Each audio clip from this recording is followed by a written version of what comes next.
రాజు అయితే మాత్రం ఇంకా అందరినీ ఒక ఒక పథకం ప్రకారమే ఇంకా రాజ్ ఇందు అలాగే ఇద్దరు అయితే ఇంకా ఇంట్లో పరిస్థితులను బట్టి మనం అనుకూలంగా మారాలి. నేను ఇప్పుడు సీఈఓగా పోటీ చేశాను అంటే రేఖ ఆంటీ మళ్ళీ ఏదో ఒక పథకం ప్రకారం ఇదంతా చేస్తుందని, తనకు నచ్చినట్టుగానే తను ఉంటాను, నువ్వు మాత్రం నీవు సీఈఓగా పోటీ చేయాలని చెప్పని ఇంకా అక్కడున్న బోర్డు మెంబర్స్ అందరినీ అయితే ఇంక స్వరాజ్ అయితే మాట్లాడతాడు.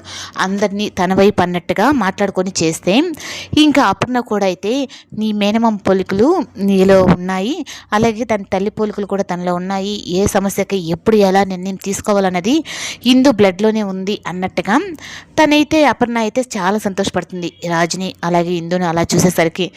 ఇంకా ఇందు అయితే మళ్ళీ ఏం తెలియనట్టుగా రేఖ దగ్గరికి అయితే వెళ్ళి ఈ విధంగా సీఈఓ పోస్ట్కి తను పోటీగా చేయాలనుకుంటున్నాడంటే అది ఎలా చేస్తాడంటే మరి నాకేం తెలుసా ఆంటీ, తను చేస్తాను అంటున్నాడు, నా మాట వినడు కదా, నా భర్తే కదా అన్నట్టుగా తనైతే అంటుంది. ఇంకా అలా అనేసరికి ఇంకా రేఖ అయితే మొత్తం బోర్డు మెంబర్స్ని తన గుప్పిట్లో పెట్టుకోవాలంటే అసలు మీరు ఉన్న ఒకటే లేకపోయినా ఒకటే, ఇప్పుడు అసలు చైర్మన్ అలాగే ఇందు ఇద్దరు ఉన్నప్పుడు మీతో మాకేంటి పని అన్నట్టుగా బోర్డు మెంబర్స్ అందరూ మాట్లాడతారు. ఇంకా భాగ్యంతో అయితే తను అడిగినట్టు ఇంట్లో ఐశ్వర్య బెడ్రూమ్ని తనకి ఇచ్చేసేయండి అన్నట్టుగా, ఎందుకంటే ఇప్పుడు వాటి సంతకంతోనే నాకు నా ఫ్యూచర్ అనేది ఉంది, లేదు అంటే ఈ ఆస్తి మొత్తం గద్దలాగా వాడు తన్నుకొని వెళ్ళిపోతాడు, ఇన్ని రోజులు పడ్డ నా శ్రమంతా వృధా అయిపోతుంది అని చెప్పని ఇంకా భాగ్యంని అందరినీ అయితే ఇంకా రేఖ కట్టుదిట్టం చేస్తుంది.